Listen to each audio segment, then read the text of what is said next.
Hi guys, welcome to another episode of GSM Nation TV. I'm really excited because we're going to be testing out the HTC HD7. We've heard a lot about this phone and I can't wait to get my hands on it. The reason being is that this is probably the closest competitor we've seen yet to try to bring the fight to the iPhone. So let's take a look at what we've got. We've got this HTC 7 box, HD7. It's actually coming from O2, so this is a very hot import that we're bringing into you. So there you go. We have the HTC HD7. Let's pop it out here. First thing you're going to notice, a very nice, beautiful screen. This phone doesn't look too different from anything you've probably seen before. And we'll get into that very specifics later. But you'll see what I do is I slide it right open, and then I'm actually in one of the menus. Let me go back out to the Windows menu, and there you go.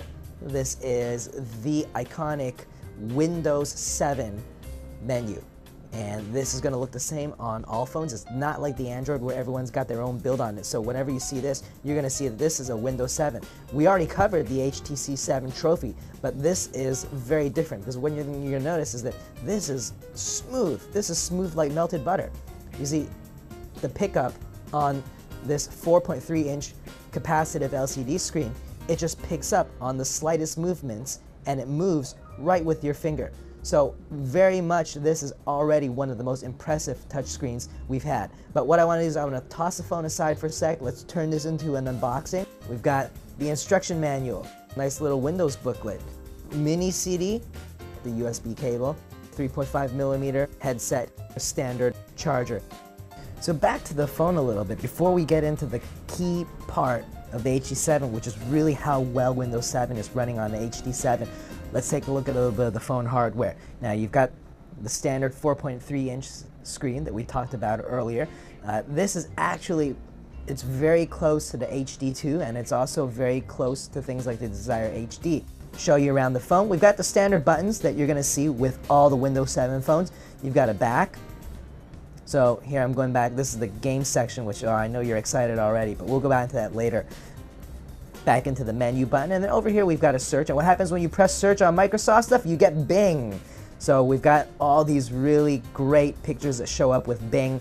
You type in your search here, and then we can go straight into our websites. I know you want to check that out, but let's go back out and let's take a look at the hardware. So on the right-hand side, what have you got? You got the volume rockers. You do have an external button for the camera. That's pretty important because we've been noticing that this has been missing from a lot of phones lately. I'll go to the bottom. Bottom, you've got that standard micro USB charger, and you've got your 3.5mm headset jack. This is on the bottom of the phone. So anyone who noticed that right away, you get a special treat, which you get to see top of the phone, which is only the power button. On the back of the phone, let's take a look at the back. We have some departures here from some of the HTC styles. The coolest thing about the HD7, check this out. There we go. Surprised, weren't you? This is actually a kickstand for the phone. Yes, that's right. It's a kickstand. This is the camera, and it is a 5.0 megapixel camera, and you've got the dual LED flash, which we'll get into. But this metallic part out here comes right out, and it turns into a kickstand for the phone. Into the pictures. Should have noticed it was a really big picture, and we go on to the kickstand, and you see we've got this really nice picture here, and of course you can do the slideshows, you can watch videos. Very nice, pretty sturdy. So let's try to push down on it. Okay, pretty sturdy. It's not going to fall over. Try to flick it. Okay, and it moves right there. Pretty good.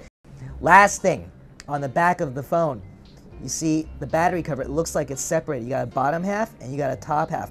What does this top half do? You can pry your fingernail there if you've got long enough a fingernail, or if you've got a coin.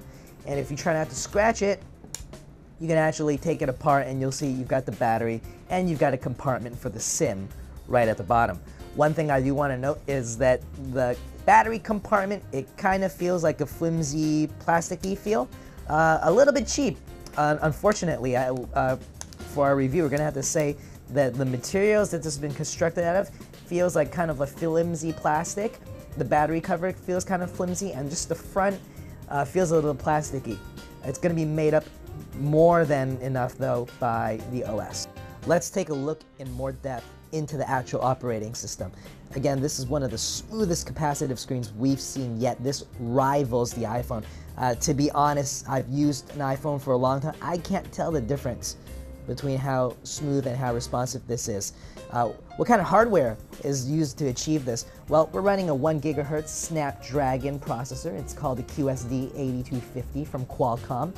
We've got 8 GB of storage on the European versions, and we've got 16 GB of storage on the Asian versions. So the one we're looking at is actually the 16 GB version.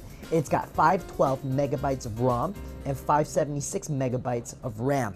Unfortunately, one of the downsides of this phone is that we don't have an external memory slot, so we can't expand the memory. That's going to be one negative for this phone. Really, the coolest thing about the HTC HD7 and specifically about the Windows 7 operating system is how well everything is integrated. So if you look at the top, you've got your contacts. I don't have a SIM card in here, so you can't see it. You've got this people, and this is where you have all your social media. You've got all your Facebook contacts. Okay, you've got what's happening, what's new. You've got pictures. If I had my SIM in here and I wanted to make a call, let's say I click on the address book, it actually is popping up my Facebook.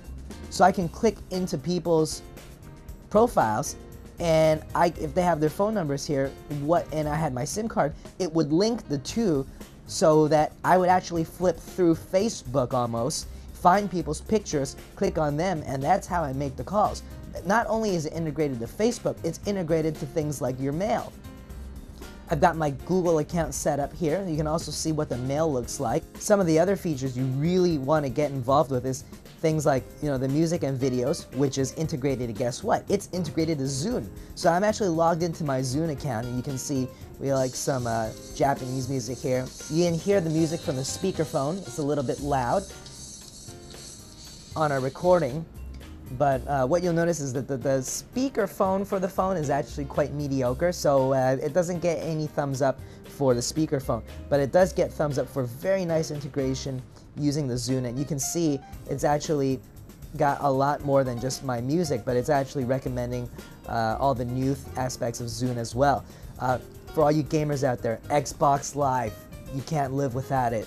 Look at this, we're gonna go straight into Halo, and you got the Halo waypoint. Now you can't actually play Halo on the phone, but you can go into the Halo waypoint and you'll get all your data. You'll see a lot of really cool things that you will not see on some other boxes that don't have Halo. So you can take a look here, very beautiful. This is a gaming machine. I also want to take you into the Internet Explorer. So Internet Explorer pops up your browser, or you can always do the simple thing and just go through the search, which a lot of people will probably end up doing. When they pop the search from the home screen, they'll get Bing. When they go to Bing, let's do a Bing search, and let's search for our favorite website. So that's www.gsmnation.com. Now you see we're in the website, gsmnation.com. We've got the full browser view, and we're in the landscape mode, although I can just easily tilt the phone and get back into the portrait mode. So let's go back into the landscape. Very nice indeed. I feel like I'm seeing the entire website, which I can't say for a lot of phones. A lot of 3.5-inch devices out there, when you're browsing the web, you're browsing the mobile version of the web. But at 4.3 inches, you start being able to browse the full version of the web quite comfortably. So let's see how this competes with some of the other products. We got the zoom, the pinch in, pinch out. Very responsive. It moves with the slightest movement of my fingers. I can scroll up, and you see how when I scroll up or I scroll down, it feels the strength of your scroll. So if I push this up, it continues to scroll up. If I do a faster and harder scroll down, it also moves faster. So it's very intuitive. It feels like it's a part of your body, an extension. You can also double tap to zoom in, and you can double tap and zoom right back out. Very good browser. So final verdict on the HD7 is that this is one of the best phones that we've seen on the market. Now, unfortunately, it sounds like we say that for every review, but that's because almost every review we're reviewing a new phone that's just hit the market. there are very few phones that kind of leave us with the impression that this is one of the better phones that we've seen out there. With this design, it's bigger than the 3.5-inch sets. The thing is, it's also a lot smaller than things like the Galaxy Tab, or if you have the Dell Street, it's 5 inches. It doesn't feel awkward in your hand, and that's very important. Now, the hardware leaves a lot to be desired because, as you're aware, this is kind of hardware of last year. It's nothing really new, it's nothing really impressive, but it does the job, and that's probably what's the most important. If we wanted HTC to use the newest chipset, maybe it would increase the price. So, you know, we don't necessarily want the best hardware. We want the best phone, and I think that's what everyone is really going for. The key thing about the HD7 is really how finely tuned that Windows 7 experience is. We're in the marketplace here, and you can just see this is some beautiful design, a very responsive phone. Things load so quickly, so well. It is really something that everyone should try and determine for themselves if they really want to get this phone. That's it. Thanks for watching GSM Nation TV.